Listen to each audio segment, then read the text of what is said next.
intervención no puedo volver a intentarla nuevamente. ¿No es cierto? Es una expresión perentoria, ¿no? Muy bien. Y la defensa de fondo.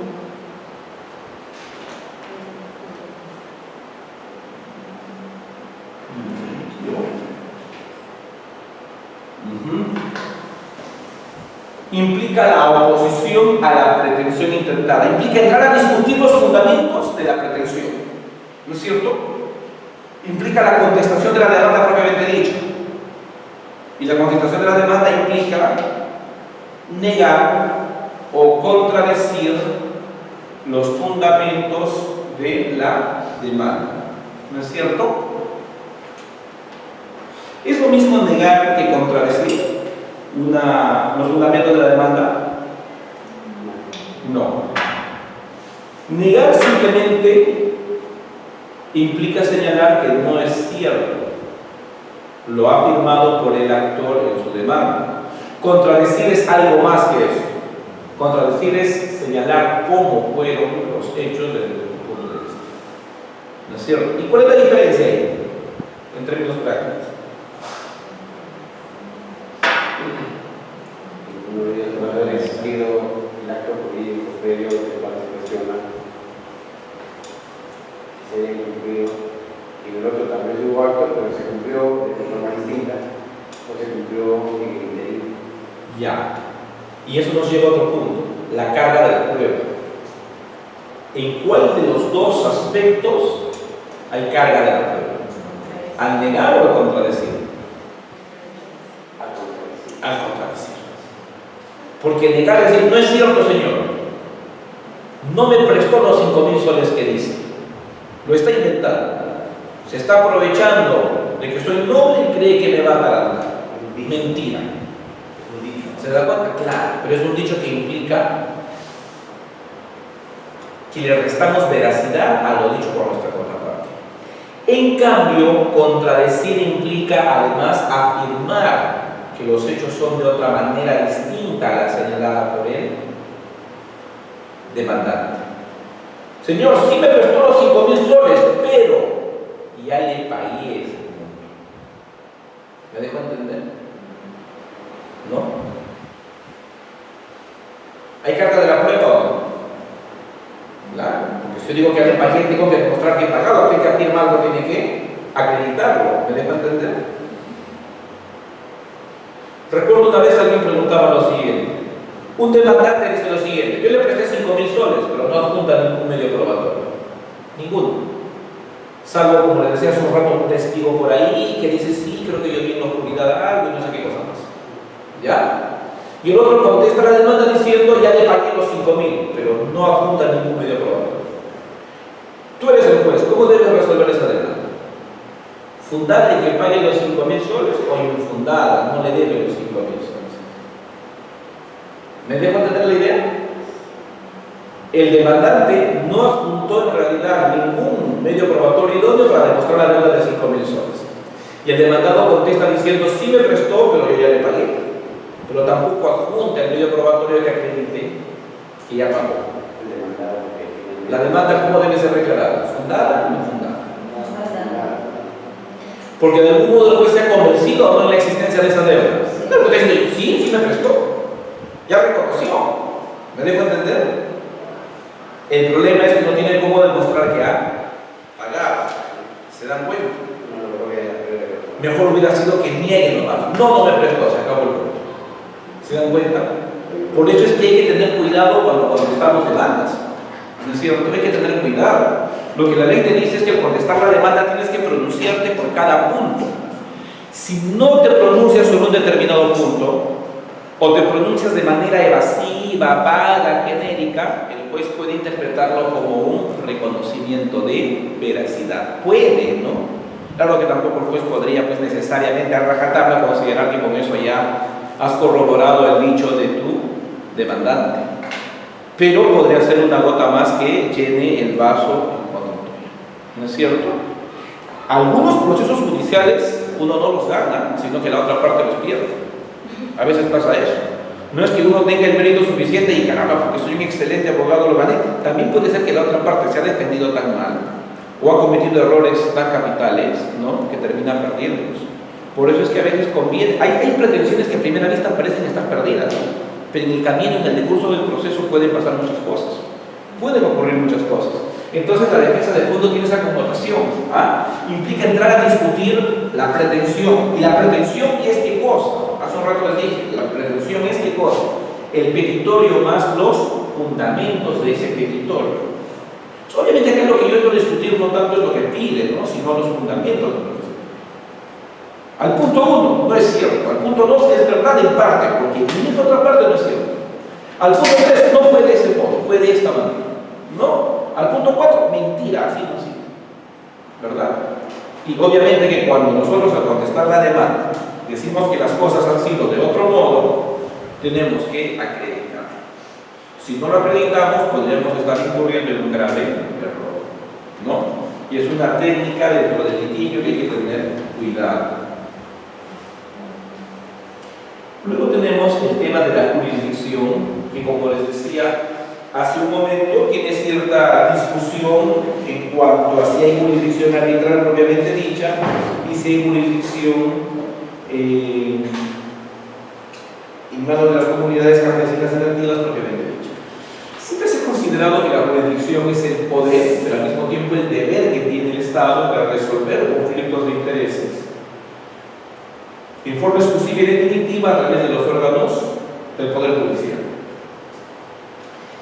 Aquí hay que tener cuidado. Solo el Poder Judicial puede declarar de forma definitiva un determinado derecho y hacerlo cumplir, ¿no es cierto? Los órganos del Poder Ejecutivo o los órganos de los gobiernos regionales y municipales, que son órganos administrativos, no tienen esa posibilidad. Porque aquello que es decidido por un órgano administrativo en última instancia es considerado no cosa juzgada, ¿no es cierto?, sino cosa decidida. Y esa cosa decidida bien puede ser discutida en sede jurisdiccional a través del proceso contencioso administrativo, ¿no es cierto? Entonces es todo un tema, ahí vienen ustedes. Aquí puede causar confusión, porque más de una vez vamos a encontrar personas que dicen: mis derechos como consumidor se han visto afectados, me quejo en el INDECOPI, ¿no es cierto? Y el INDECOPI resuelve diciendo: ciertamente esta empresa afectó a ese consumidor, ¿no? Multa de, no sé, 3 UITs, casi 13.000 soles. Y el consumidor dice: ¿y lo mío dónde está? Pues porque me ha afectado, ¿no es cierto? No, le dicen: usted vaya y quéjese en el Poder Judicial. ¿Para qué viene acá el INDECOPI? Pues usted vino acá pues para que, ¿no es cierto?, se sancione. Pero INDECOPI, los tribunales administrativos no tienen competencia para declarar el derecho, ¿no?, y hacerlo ejecutar como si fuera un órgano jurisdiccional, ¿no? Sin embargo, a veces ocurre que el INDECOPI ordena lo que se conoce como las medidas reparadoras, ¿no es cierto? ¿Han escuchado de eso una vez? Porque me estaba comentando un amigo. Señala que como reparación o el nombre técnico es medidas correctivas, ese es el nombre que le dan, medidas correctivas. Medidas correctivas que en alguna medida tienen un gran parecido, una gran similitud con una medida reparadora que dictaría el Poder Judicial. Y además puede condenar al pago de costas y costos. Entonces yo como consumidor me quejo porque me vendieron un par de zapatos en mal estado y el INDECOPI le dice: señor, entréguele otro par de zapatos en buen estado. Lo que ha gastado en la tasa y lo que ha gastado en el abogado, pague. Y además lo multo por haber hecho lo que ha hecho, ¿no? Entonces con estas medidas reparadoras, un poquito que ya está llegando a satisfacer no solo el interés público, sino el interés particular, individual de ese consumidor, ¿no les parece? Porque yo como consumidor, si me quejo porque me dieron un par de zapatos que se me rompió la semana, ¿por qué me quejo? Porque quiero otro que lo reemplace, ¿me dejo entender? Y el INDECOPI le ordena como una medida correctiva, que corrija la distorsión del mercado desde entonces. Esto ha dado lugar a que algunos digan que los tribunales, como los del INDECOPI, son algo así como órganos parajurisdiccionales, algo así como órganos jurisdiccionales paralelos, porque se le parece mucho al Poder Judicial, ¿no es cierto? ¿No ve que hay una persona que se está enfrentando a otra y hay un tercero que decide, ¿no es cierto? Estos son unos procedimientos administrativos especiales, ¿no? Porque el procedimiento administrativo clásico es el administrado frente a la administración. Pero en este caso lo que tenemos es a dos administrados contendiendo frente a la administración, ¿no es cierto? Y esa estructura ya no es la estructura típica de un procedimiento administrativo. Esa estructura de dos peleados frente a un tercero que es del Estado ya se parece más a la función jurisdiccional, ¿no es cierto? A esos procedimientos administrativos de dos contendiendo frente a la administración, ¿cómo se les llama? ¿Qué procedimientos son? Trilaterales, ¿no? Son los procedimientos administrativos trilaterales, que no son exclusivos del INDECOPI, hay otros tribunales más, ¿no? ¿Cuál más podría ser? Los llamados organismos reguladores, aparte del INDECOPI, ¿cuál está? OSINERMIN, OSINTRAN, SUNAS, y ahora está, podría ser la SUNEDU, y otro que está viendo el tema de las clínicas, ¿no? Se me ha ido el nombre, pero que también regula, ¿no es cierto?, a las entidades prestadoras de servicios de salud. Su salud, creo que se llama, ¿no? Su salud. Entonces ya son tribunales, miren ustedes, que pueden tener ese comportamiento. No. Pero no podríamos decir que están ejerciendo función jurisdiccional en toda su plenitud. Por la simple y sencilla razón que lo que deciden no tiene la calidad de cosa juzgada. Sus decisiones van a poder ser revisadas en el Poder Judicial. Pero fuera de eso, prácticamente están administrando justicia, ¿no? Porque están recibiendo el reclamo, actuación probatoria, valoración de medios probatorios, y dicho sea de paso, a veces por su alto grado de especialización lo hacen mejor que el Poder Judicial. Hay veces en que lo pueden hacer hasta mejor, ¿no? Pero bueno, eso es otro tema. El punto es que entonces, miren ustedes, este tema de la función jurisdiccional da para un montón de circunstancias que van expandiéndose, ¿no es cierto? Lo que nos interesa es saber acá, en este momento, rápidamente, que es un poder deber del Estado que implica resolver un conflicto de intereses, declarando quién tiene el derecho a discutirlo. Muchas veces no solo lo declara, sino que ordena el cumplimiento de una conducta, y ahí entonces comenzamos a diferenciar, ¿no es cierto?, las sentencias meramente declarativas de las sentencias de condena, ¿no es cierto? Y además despliega actos para el cumplimiento efectivo de esa decisión, actos que van a estar investidos del uso de la fuerza, ¿no? La coertio y la executio como manifestaciones o elementos de la jurisdicción. Muy bien. Esto es justamente, ¿no?, los llamados elementos de la jurisdicción. La notio, que es la aptitud para conocer un determinado asunto. Este elemento, pues bien lo comparte con el fuero arbitral y las comunidades campesinas. La vocatio, que implica el poder para hacer comparecer a las partes o terceros. La coertio, que es la facultad de emplear la fuerza pública. Judicium, la aptitud para decidir de forma definitiva, y la executio, que es el elemento que está ausente en buena medida, ¿no? Porque ausente digo en el fuero arbitral, que es lo que he estado queriendo plantear, y en el fuero de las comunidades campesinas indígenas. Luego tenemos esto de la competencia. No es lo mismo jurisdicción que competencia, ¿no es cierto? No es lo mismo. A veces se utiliza el término porque se está recurriendo a un estilo antiguo quizás. Pero yo creo que en esto ya nadie se confunde. ¿Ah? Hace poco vi de que un juzgado de paz letrado dictó una sentencia, y después de la sentencia una de las partes presentó un escrito por un tema muy distinto al que se pedía, ¿no? Creo que le pedía una copia de una actuación de notificación, y lo que resolvió el juez en un decreto puede decir, ¿no?, habiendo concedido la apelación, resérvese respuesta a este escrito hasta que se recupere jurisdicción. Así le había puesto, hasta que se restituya la jurisdicción. O sea, entendía que había perdido jurisdicción. ¿Por qué? Porque ella había ordenado elevar los actuados al superior jerárquico. ¿No? Pero entonces, en realidad, no es que no ha perdido jurisdicción, ¿no es cierto? Sino lo que en ese momento no tiene es la competencia. La jurisdicción es esa potestad, ese poder de ver de administrar la justicia en nombre del Estado que no se pierde nunca. Se suele decir lo siguiente: la competencia lo que hace es delimitar esa jurisdicción. Y entonces se usa esta típica frase, ¿no es cierto? Todo juez tiene jurisdicción, pero no todo juez tiene competencia. Porque va a depender del caso concreto para establecerse su competencia. Todo juez tiene jurisdicción, pero no todo juez tiene competencia. Esa competencia implica ya una aptitud, reunir condiciones para resolver un determinado conflicto. La competencia implica la existencia de límites para el ejercicio de la jurisdicción de acuerdo a un conjunto de elementos. ¿Qué elementos son esos que establecen límites? Uno de ellos es el elemento materia.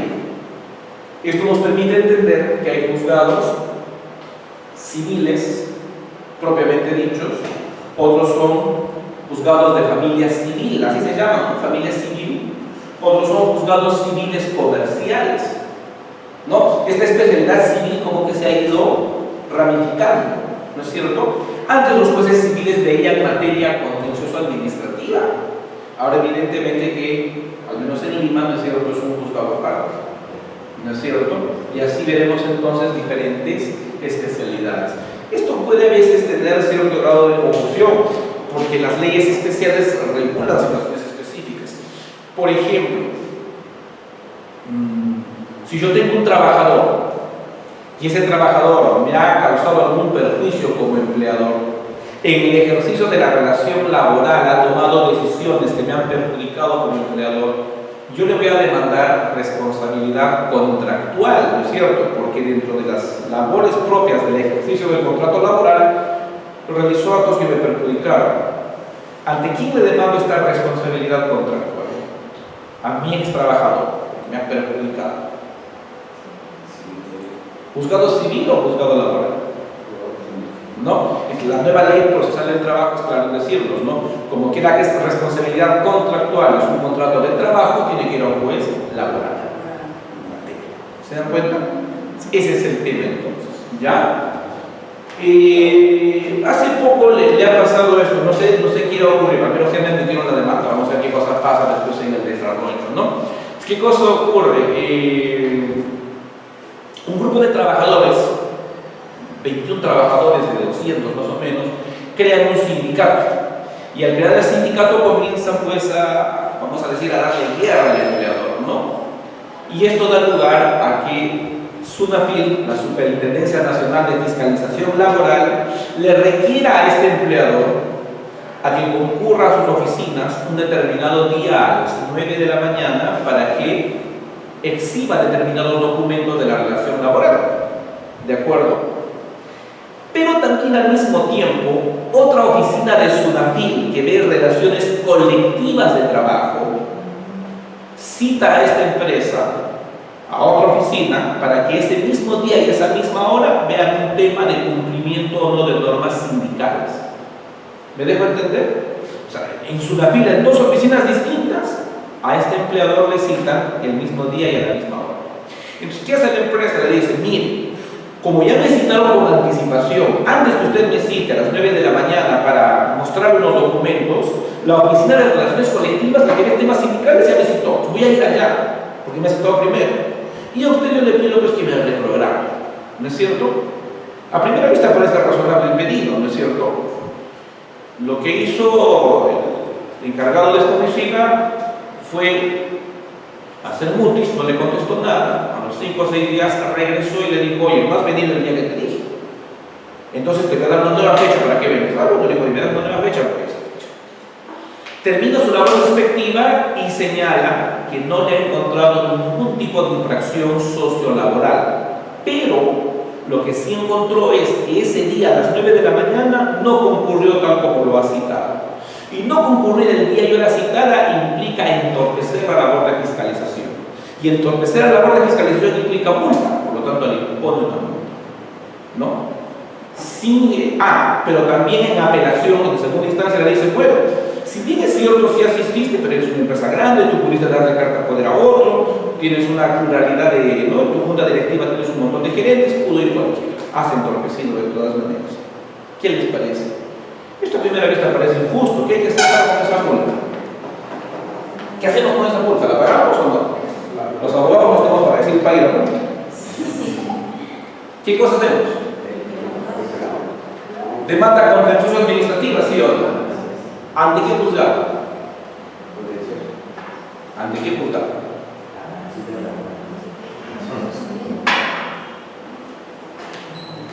Vamos, ¿ante qué juzgado?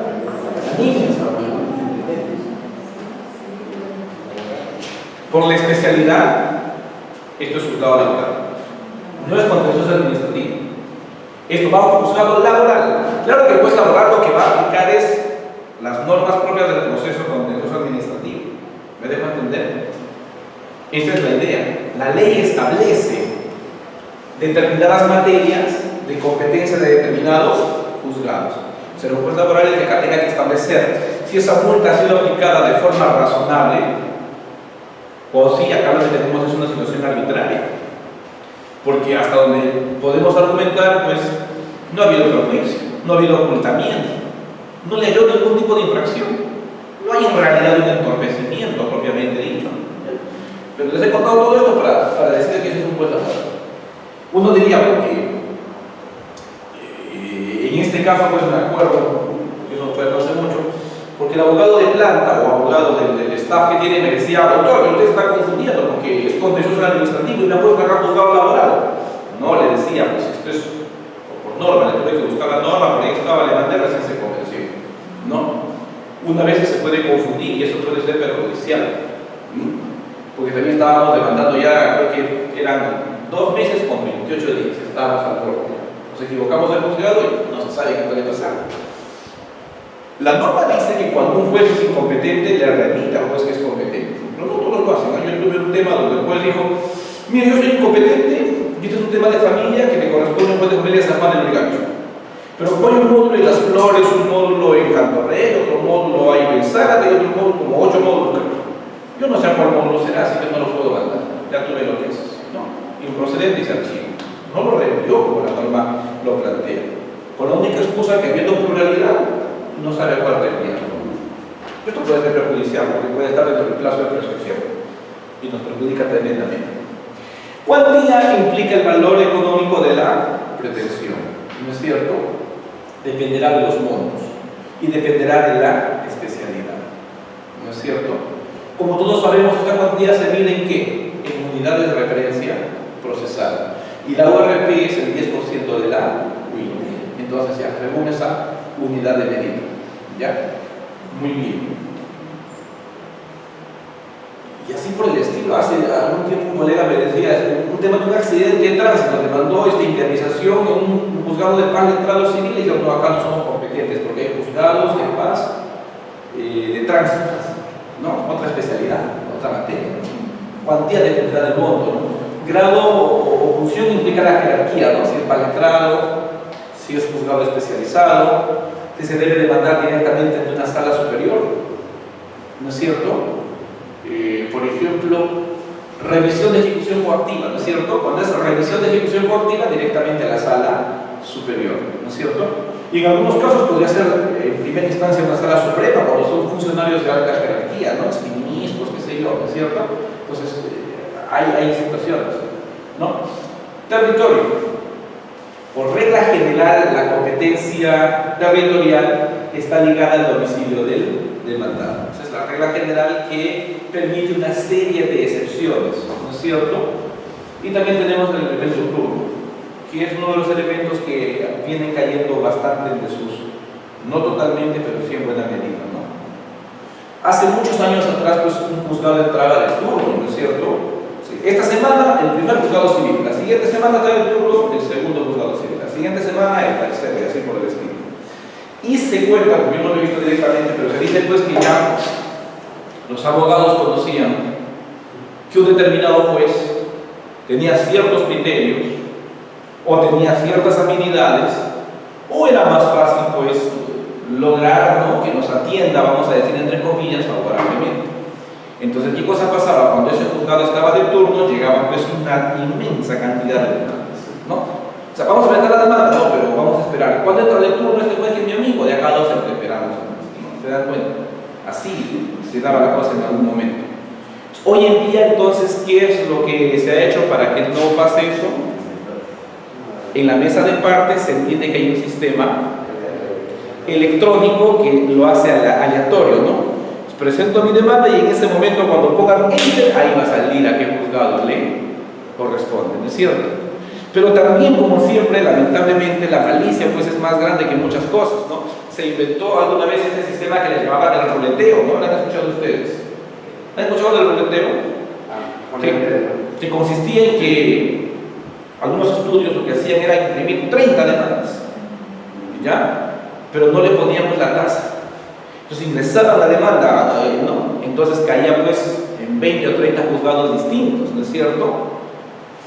Y como todos estaban sin tasa, todos eran inadmisibles, con un plazo para subsanar. ¿Dónde subsanaba? Ahí donde haya caído que me convenga, ¿no es cierto? En todos los demás no subsanaba y se caía, se archivaba, pues entonces. ¿Se dan cuenta? Así estuvo funcionando también durante algún momento este tema del ruleteo, ¿no? Que aún así le querían sacar la vuelta al sistema aleatorio. Y así por el estilo, en el camino pues pasan muchas cosas, ¿no es cierto? Muy bien, la competencia territorial es relativa, es lo que decimos prorrogable, vale decir, las partes pueden acordar, ¿no es cierto? Típicamente es eso, ¿eh? Hacemos un contrato en Ica, o se ejecuta en Ica, pero como las dos empresas domicilian en Lima, ponen entonces, ¿no?, al final hay una cláusula del contrato, que aún cuando el contrato se esté ejecutando en Ica, y todas las herramientas y maquinarias y todo está en Ica, se ponen de acuerdo en que renuncian al fuero de su domicilio y se someten a la competencia de los tribunales de tal o cual determinada ciudad. ¿No es cierto? Ahora, esto implica también que si el juez se considera incompetente por razón de territorio, no debería declarar inadmisible la demanda, debería dejar a que lo cuestione el demandado. Si el demandado no cuestiona, quiere decir que tácitamente está aceptando la competencia territorial que en principio no le correspondería por ser prorrogable. Estas son improrrogables, o también llamadas absolutas, ¿no es cierto? Esto significa que el juez de oficio puede declararse incompetente, debe declararse incompetente, ¿no? Esa es la idea. Es más, esta competencia es la única razón por la cual un juez puede declarar nulo todo el proceso y regresarlo a foja cero. ¿De acuerdo? Si un proceso se despliega, se desarrolla y en un determinado momento el juez se percata que en realidad no tenía competencia en cuanto a competencia absoluta, por ser justamente indisponible, eso genera la nulidad total del proceso y genera la necesidad de que se retorne al acto de calificación de la demanda. Entonces es muy poderoso, es muy potente la ausencia de este elemento dentro de la relación jurídico-procesal.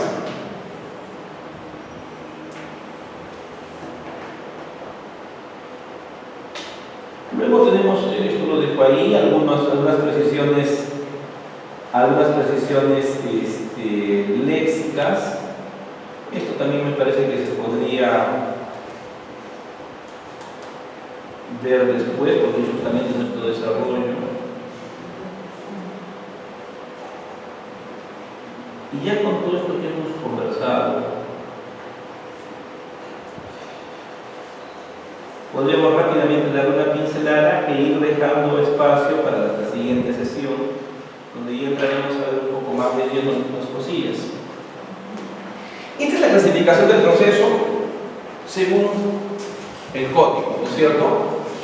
El Código Procesal Civil nos habla de dos grandes grupos, los contenciosos y los llamados no contenciosos, también denominados de jurisdicción voluntaria, que para muchos en realidad no es propiamente un proceso. ¿Por qué? Porque no existe litis, no existe conflicto de intereses, no existe alguien pretendiendo y otro resistiéndose, ¿no es cierto? Tan así que muchas de estas materias pueden ser llevadas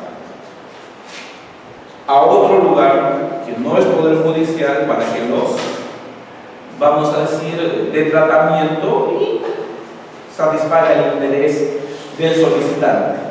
Porque acá también no se habla propiamente de un demandante, sino de un solicitante. ¿No es cierto? ¿Cuál, por ejemplo? Ya, un tema.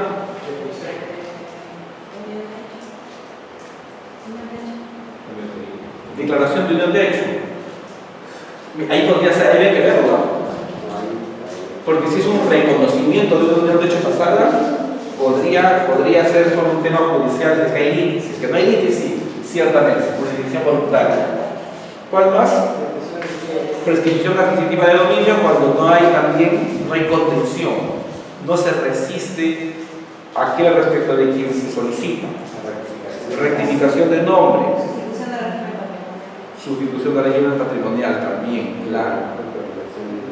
Típico, la sucesión intestada, lo que antes se conocía como declaratoria de herederos, ¿no? Típicamente. ¿Y aquí qué cosa encontramos? Aquí sí encontramos a alguien pretendiendo algo respecto de otro que se resiste, ¿no es cierto? Que se opone. Tenemos los llamados procesos de cognición, de ejecución y el proceso cautelar. En el código no lo llamamos con este nombre, ¿no es cierto? Acá tenemos tres de esto: conocimiento, abreviado y sumario o sumarísimo. Sumarísimo, miren el nombre, ni siquiera es sumario, es sumarísimo, o sea que es recontra rápido, ¿no es cierto? Y en la práctica, no. Estimados amigos, el desalojo, ¿qué tipo de proceso es? Sumarísimo. Y ese de verdad es sumarísimo. No te están dos, tres. Y ahora con el pleno jurisdiccional que han aprobado, ya los juzgados de paz letrado lo ven todo poseedor precario. Usted le manda desalojo un par de veces, no, yo no soy competente, ¿por qué? Que yo soy precario. Vaya donde el juez especializado. Y cuando el juez especializado resuelva algo, ¿qué va a hacer mi contraparte? Va a apelar. Y con lo que resuelva la sala, ¿qué cosa va a hacer mi contraparte? Se va a ir en casación. ¿Cuánto tiempo tiene que ser? 3, 4, 5 años viendo cómo disfruta de un inmueble, ¿no es cierto?, sin pagar. Eso no puede ser justo. Eso es una situación pues que linda como lo aberrante. De sumarísimo no tiene nada. Entonces lo que tenemos acá son tres diseños, ¿no? Tenemos conocimiento que se entiende tenía no solamente los plazos más largos, ¿no?, sino que se entiende que tenía mayores posibilidades para ofrecer medios probatorios, para mayores alegaciones. El abreviado, que ya implicaba juntar algunas instituciones, implicaba pues menores plazos, y el sumarísimo, donde hay diversos actos procesales que están restringidos, aunque con las últimas reformas ya el sumarísimo se parece cada vez más a sus otros parientes, ¿no es cierto? Porque por decir algo, ¿no?, antes se decía, el proceso sumarísimo no se permite presentar medios probatorios en segunda instancia. Y uno decía, ¿por qué? ¿Por qué si puedo presentarlo en conocimiento y abreviado y no en sumarísimo? No, el sumarísimo es breve. ¿Qué breve? ¿No es cierto? No, de breve no tiene nada, ¿no? Bueno, eso hay que conversarlo luego un poquito después. Ejecución, ¿qué cosa implica? Se suele decir así, ustedes se acordarán, ¿no?, en los procesos cognoscitivos, bien sea conocimiento, bien sea abreviado, bien sea sumarísimo, se solía decir que de los hechos se caminaba hacia el derecho, mientras que aquí del derecho hacia los hechos, ¿no es cierto? ¿Por qué acá decimos que de los hechos al derecho? Porque lo que le entregamos a un juez, ¿qué cosa es? Nuestros fundamentos de hecho respaldados por nuestros medios probatorios. ¿Y qué le pedimos que nos entregue el juez? ¿Cuál va a ser ese producto? ¿Para qué tanto proceso cognoscitivo? ¿Qué es lo que finalmente queremos lograr? La sentencia. Y una vez que tenemos la sentencia, que ya por fin es sentencia firme, pero mi contraparte se resiste a hacer lo que la sentencia le ordena que haga. Ejecución. La ejecución implica ya partir de un derecho reconocido, declarado, establecido en la sentencia. ¿Y qué quiero que pase con mi sentencia? Que se convierta en realidad, que mi sentencia se transforme en hechos, ¿no es cierto? Si mi sentencia dice que me entregue entregue ese inmueble porque es un precario, pues que efectivamente eso se convierte en hechos. Que por mí lo saquen a la calle, cambien el cerrojo de la puerta y le entreguen la llave, ¿no es cierto? Que del derecho se pase a los hechos. Que si la sentencia dice que me pague los 20.000 soles que me deben, que eso se convierte en hechos. Como no me ha pagado voluntariamente, que se le retenga un monto en cuenta bancaria, que se le retenga el monto que un determinado deudor debiera pagarle, ¿no?, a quien es mi deudor, y que me lo entregue directamente a través del Poder Judicial. O que sus bienes sean extraídos y entregados a un custodio para que luego haya un remate judicial. O que haya un embargo en forma de inscripción de su inmueble que luego pueda ser objeto de remate judicial, ¿no? La ejecución implica ello. ¿Y cautelar qué implicaría? ¿Qué es lo que caracteriza a un proceso cautelar?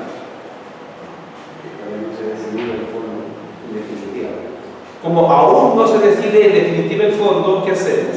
Protegemos la eficacia de la futura sentencia mediante una resolución judicial que debe ser provisional. La tutela cautelar se caracteriza por ser tutela urgente y ser tutela provisional. ¿No es cierto? Urgencia y provisionalidad son dos elementos muy saltantes dentro de los que corresponden a la caracterización de este tipo de procesos. ¿No es cierto? ¿Qué es lo que solemos decir aquí entonces? Mientras llega la sentencia, el demandado podría llevar adelante ciertos actos que hagan después imposible ejecutarlo. Cuando pensamos en un proceso de obligación de dar suma de dinero, la cosa salta a la vista. Se entera que lo han demandado, ¿qué hace entonces? Dispone de sus bienes, esconde su patrimonio, simula ventas o también vende realmente. Y cuando llegue mi sentencia y yo quiera cobrar, ya no hay nada para cobrar. ¿No es cierto? Entonces, ¿qué le pido al juez? Que hasta que llegue la sentencia, dicte medidas que hagan difícil la disposición de ese patrimonio, de tal manera que cuando llegue el momento en que yo cobre, pues pueda encontrar un patrimonio disponible. ¿Qué medidas son esas ahí entonces? ¿Qué medidas cautelares específicas serían ahí? Las llamadas asegurativas, ¿se acuerdan las medidas cautelares asegurativas? Fundamentalmente el embargo y el secuestro, ¿no? El embargo y el secuestro. Un embargo en forma de inscripción, que se inscriba en la partida registral de su inmueble que está embargado, para poder pagar una deuda que está en discusión. ¿Me dejo entender? Esa es la idea. Y eso nos debe hacer pensar en algo, de así rapidito. Si ya tenemos una sentencia firme,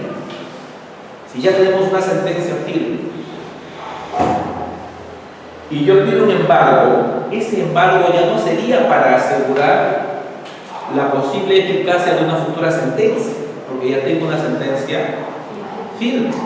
En realidad ese embargo, ¿para qué cosa es ya? Para ejecutar la sentencia que ya tengo. Por eso es que con el antiguo Código de Procedimientos Civiles se diferenciaba entre el embargo cautelar y el embargo definitivo. ¿Me dejo entender? Al embargo cautelar le decía embargo provisional y al embargo de ejecución se le decía embargo definitivo. Por eso es que cuando uno revisa partidas registrales antiguas, ¿no?, de 1980 y tantos, de 1900 hasta 91, 92, y algunos años después, porque en realidad los dos códigos coexistieron durante cierto tiempo, ¿no?, como hoy en día coexiste el nuevo Código Procesal Penal con el Código de Procedimientos Penales antiguo. ¿Qué encontramos? Que a veces decía, ¿no?, embargo preventivo, ¿no?, le ponían así, ¿no?, embargo provisional. Y después ponían el embargo provisional inscrito en el anterior asiento se ha convertido en un embargo definitivo, porque ya pasaba a ser medida de ejecución, ¿no es cierto? Entonces, las medidas cautelares propiamente dichas, así cautelares, son aquellas que se dictan antes de que la sentencia se convierta en firme, porque su naturaleza es cautelar, proteger,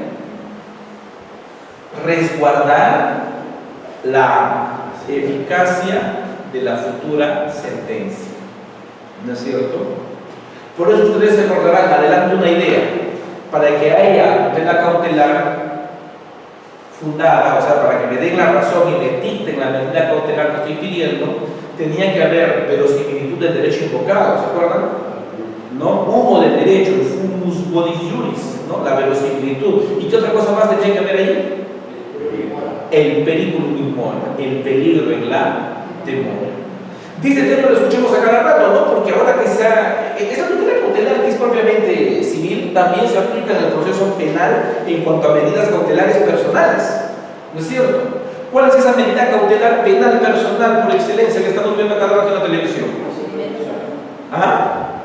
La que está dictando el famoso juez Concepción Carvalho, la prisión preventiva, ¿no?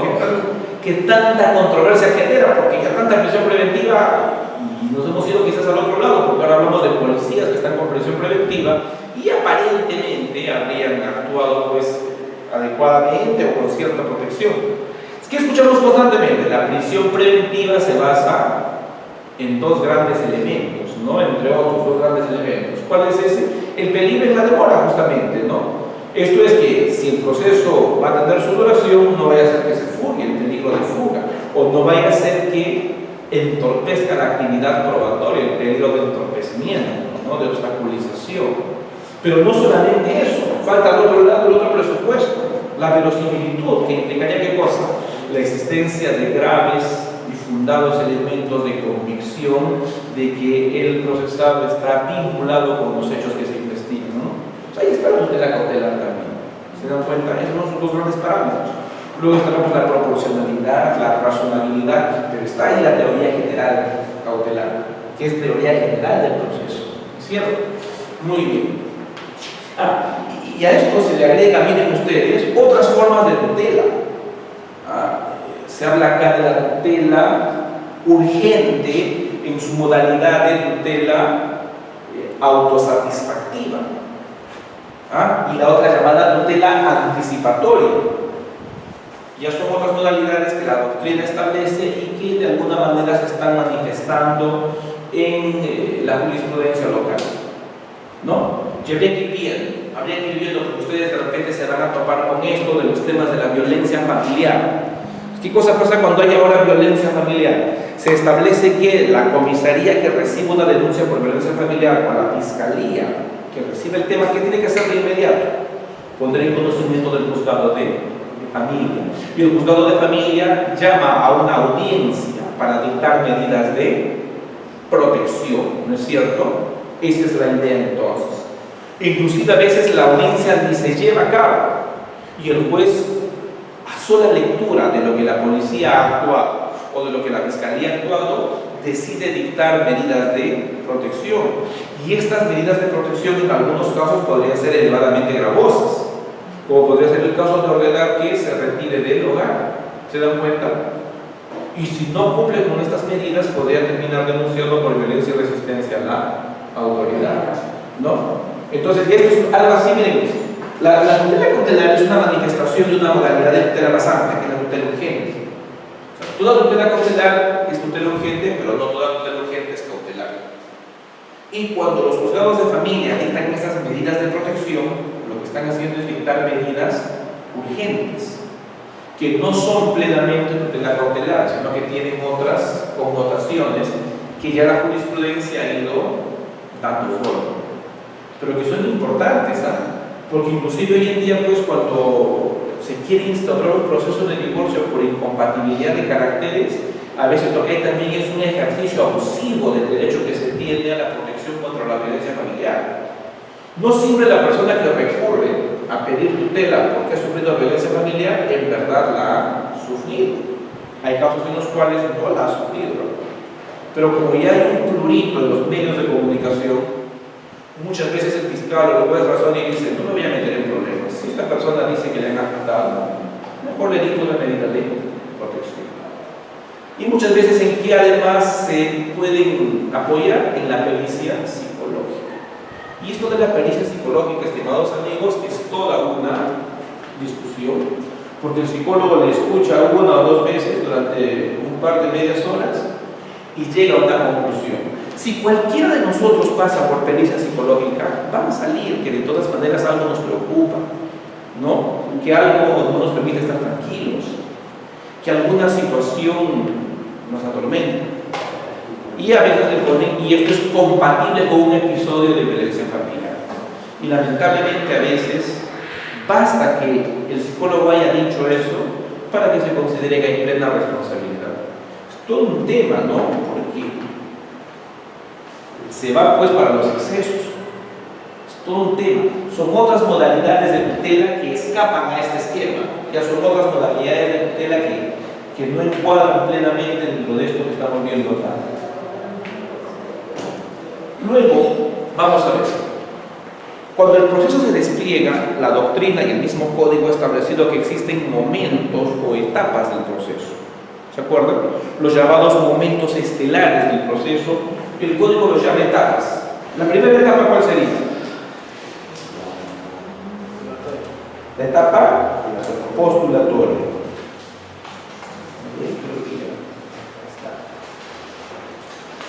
Ahí. La postulación del proceso, etapa postulatoria. ¿Qué sigue según el esquema teórico? ¿Qué le sigue la etapa postulatoria? ¿Hay otra etapa o no? Probatoria. Ya. 5 etapas, ¿se acuerdan? Postulatoria, probatoria, ¿qué más? Decisoria, la decisión, ¿qué más? Impugnatoria, la impugnación, y la etapa ejecutoria, la etapa de ejecución. Algunos consideran que en realidad pues esto es una forma didáctica de resumir las cosas, pero el proceso no se divide así como un ropero con 5 cajones, ¿no? Uno separado del otro, sino que son momentos que se van a dar a lo largo del proceso. Porque a veces en el desarrollo de un proceso tenemos incidentes. Estos incidentes son la necesidad de escuchar a las partes y tomar una decisión antes de que llegue la sentencia. Típico, ¿no? Un incidente de nulidad. Señor juez, no he sido bien notificado. La resolución número 8 se dejó bajo puerta, pero no está el preaviso. No, señor juez, el preaviso está descargado en el esquema este de las notificaciones. Bueno, ahora las físicas se usan cada vez menos, pero entraba una discusión, ¿no es cierto? Se venía una discusión. Se presentaba la nulidad y para apoyar de que no está bien notificado, una constatación notarial, la fotografía del medidor de energía eléctrica, etc. Y el juez tenía que pues resolver, ¿no les parece? Si es nula o no es nula la notificación, ¿sí o no? Es que tenemos ahí entonces etapa postulatoria, porque le estoy pidiendo, postulo, que se declare nula la notificación. ¿Qué más? Estoy adjuntando elementos para dar a convencer al juez. Estoy tratando de probar, hay una etapa probatoria. Esto es una etapa probatoria, pero con medios de prueba de actuación inmediata, o sea, documentos. ¿Qué más? El juez tiene que decidir, sí o no. Emite un auto declarando fundada la nulidad o infundada la nulidad, ¿no les parece? Claro. ¿Hay decisión o no? Claro. Ahí está el momento, ya no una etapa propiamente, es un momento decisorio. Y si me declaran infundado mi pedido de nulidad, pero yo creo que tengo la razón, apelo. Etapa infundatoria, sí. Claro. Por eso es que algunos dicen de que en realidad no debemos utilizar mejor esto de etapa, sino momento. El proceso atraviesa por momentos. En algunos momentos las partes proponen y solicitan algo al juez. Y para ello presentan muchas veces medios de prueba, lo cual genera que el juez tenga que tomar una decisión en diferentes momentos a lo largo del proceso. Y puede que en ese proceso hayan impugnaciones de diversos autos, ¿no? Esa es la idea. Volviendo al punto, visto el proceso como una sucesión de actos ordenados, la etapa postulatoria o momento postulatorio implica la presentación de la demanda. El juez califica la demanda, Si la califica positivamente, la admite y corre traslado de la demanda, otorgando el plazo de ley para su contestación. Si no hay contestación dentro del plazo, lo que habrá es réplica. Esta contestación puede implicar el cuestionamiento de la validez o no de la relación jurídico-procesal, la existencia o no de los presupuestos procesales y las condiciones de la acción. ¿No es cierto? Si las partes no cuestionan la validez de la relación procesal, aún así el juez tiene que evaluar la existencia o no de esa relación jurídico-procesal válida. Eso se llama el saneamiento procesal. El saneamiento procesal implica que el juez depura aquellos elementos que le van a impedir un pronunciamiento de fondo. Implica que constata la existencia de todos los requisitos necesarios para que pueda pronunciarse sobre el fondo, ¿no es cierto? Antes, en Lima hablábamos de la conciliación. Lo que pasa es que la ley de conciliación extrajudicial no ha entrado en vigencia simultáneamente en todo el país. Se habla de distritos conciliatorios, a los cuales paulatinamente se ha ido extendiendo la vigencia de la conciliación. Creo que recién en Piura están instaurando, pero hasta hace poco no estaba. Entonces, como en Piura no era obligatoria la conciliación extrajudicial, al no estar vigente todavía esa ley, el juez está obligado a hacer conciliación dentro del proceso. ¿De acuerdo? En cambio, en Lima, donde es el primer distrito judicial conciliatorio donde entró en vigencia esta ley, ni hablar, el juez ya está eximido de llevar adelante este etapa. Lo cual no implica que a pedido de parte lo pueda hacer, pero ya no es una etapa o un momento obligatorio propiamente dicho. Luego viene la fijación de puntos controvertidos. Con las modificaciones que hay, si el juez declara saneado el proceso, emite un auto, ¿no es cierto? En ese auto establece que está saneado el proceso y pide a las partes que propongan puntos controvertidos. Con la propuesta o no de las partes, el juez fija sus puntos controvertidos y hace esto que llamamos el saneamiento probatorio. Esto es, establece qué medios de prueba que han sido ofrecidos por las partes son admitidos y cuáles no, por considerar en este saneamiento que no son pertinentes o que no son útiles o que no son conducentes para resolver la causa. ¿No es cierto? Si ya está saneado el proceso en cuanto a lo que consideramos o llamamos saneamiento probatorio, ¿qué seguiría después de eso ya? ¿Qué seguiría después de eso? La actuación de medios probatorios si hubiese alguno que actuar. ¿Qué medios probatorios, por ejemplo, requerirían de actuación? Esto es, de que en una audiencia se pueda desplegar actuación para que esos medios probatorios lleguen a conocimiento del juez. ¿Se acuerdan de los medios probatorios típicos? Documentos. ¿Qué más? ¿Qué más? Testigos. Pericia. Falta dos. Inspección judicial. Y declaración de parte. ¿También o no? Claro. Si solo se han ofrecido documentos nada más, ¿hará falta llamar a audiencia de pruebas? Claro que pues, no es cierto.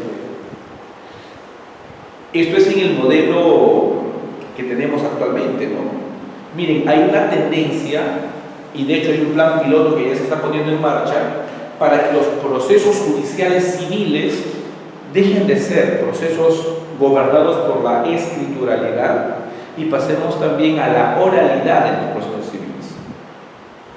¿En qué procesos hay oralidad como principio procesal elemental? En el laboral y en el proceso penal, con el Código de Procedimientos, el nuevo Código Procesal Penal, que se aplica en Lima para determinados delitos, corrupción de funcionarios, ¿no? Y para determinadas audiencias, como prisión preventiva, por ejemplo. Diferente es el caso, ¿no? Porque en esa audiencia sí, pues se tiene que oralizar los documentos, ¿no? Se tiene que leer los párrafos más relevantes de esos documentos, ¿no? O sea, ya no es el caso que el juez para sentenciar Él solito se sienta a ver si lee o no lee, ¿no es cierto? Porque eso es todo un tema. Cuando uno hoy en día presenta su demanda, proactivamente al menos agarra sus documentos y los resalta en los párrafos más importantes, ¿no? Con la esperanza de que el juez al sentenciar, al ojear, pega los resultados y siquiera le echa una leidita, ¿no es cierto? Porque no siempre pasa así. En cambio, en los juicios donde la oralidad rige como principio predominante, el juez se entera del contenido de los documentos, no tanto porque él se ponga a leerlos a solas en su despacho, sino porque las partes leen los párrafos pertinentes y explican por qué esos párrafos guardan relación con los puntos controvertidos y con la teoría del caso que se sostiene en ese momento. Ya, los documentos no requieren audiencia de pruebas, ¿sí? ¿Testigos? Claro que sí, claro que sí. ¿Pericia? ¿Audiencia de pruebas o no? Claro, porque miren ustedes, la pericia no es como uno podría pensar el documento, no, la pericia implica el examen del perito. No en el sentido que lo examinamos a su persona, sino que la pericia sustentada por el perito, vamos a decir. ¿No es cierto? Claro. Entonces las partes van a tener el derecho de hacerle preguntas al perito. ¿De acuerdo? O sea, la pericia como medio probatorio en realidad no es el documento pericial o dictamen pericial así en frío, sino es el sustento que los peritos hacen de esa labor. Testigos, peritos, sí, pues audiencia. ¿Qué más? Inspección judicial, claro, se requiere pues, de una audiencia especial. ¿Se dan cuenta? ¿Y qué cosa más faltaría acá? Declaración de parte, claro, se requiere una audiencia de pruebas. Entonces, solo en esos casos donde se ha ofrecido documentos, ¿no? Vamos a ser más propios. Solo en esos casos en los que en el saneamiento probatorio se han admitido documentos y no hay otra cosa más que documentos, ya no había pues necesidad, ¿no es cierto?, de llamar a una audiencia de pruebas. Y podría pasarse el juzgamiento anticipado del proceso. Las partes podríamos pedir informe oral, porque consideramos que no es conveniente que el juez nos escuche, ¿no? Que se fije una fecha y hora para informes orales, pero no para actuación de medios probatorios, ¿se dan cuenta? Esa es la idea. Muy bien. ¿Cuáles son los objetivos? Eso sí lo tienen en físico, creo, ¿no? Ya. ¿Cuáles son los objetivos de la llamada etapa postulatoria? Que como acabamos de ver, miren estimados amigos, la etapa postulatoria va desde la interposición de la demanda, así en términos didácticos o sencillos, ¿hasta qué momento? ¿Dónde acaba la etapa postulatoria? En el saneamiento probatorio. Porque después del saneamiento probatorio ya pues vendría la actuación de medios probatorios. Esta actuación implicaría pues la etapa probatoria, ¿no es cierto? Y se considera que la etapa probatoria culmina pues con los alegatos finales, ¿sí o no? Porque después de los alegatos finales, ¿qué seguiría ya? Claro, porque ya se ponen los autos al despacho para sentenciar. Y se entiende que el juez, considerando lo informado por las partes y lo actuado en la audiencia de pruebas, emite su sentencia. Ya está. Entonces, la etapa postulatoria sirve para proponer las pretensiones y las defensas, ¿no es cierto? Pero también para que el órgano jurisdiccional revise el cumplimiento de lo que la ley manda respecto a los actos postulatorios. Porque los actos postulatorios no son libérrimos, sino que se rigen por determinadas formalidades. Si fuera el caso que hemos encontrado algún defecto que se puede subsanar para sanear la relación procesal, ahí donde aún no rige la ley de conciliación extrajudicial y donde no se pide el acta de conciliación como requisito de procedencia, el juez tendría el deber de promover la conciliación entre las partes. En Lima no, porque acá se rige la ley de conciliación y ya creo que más de todo el país. ¿Para qué más sirve? Para aplicar los puntos controvertidos, para establecer qué medios probatorios pasan y cuáles no pasan. Y como le dije hace un ratito, eventualmente el juzgamiento anticipado. Por ejemplo, ¿cuándo juzgamiento anticipado? Cuando solo han sido ofrecidos documentos, ¿no? O cuando hay rebeldía y hay presunción relativa de verdad. Y ya veremos otras cosas. La demanda, como ya se ha dicho, es un acto procesal de parte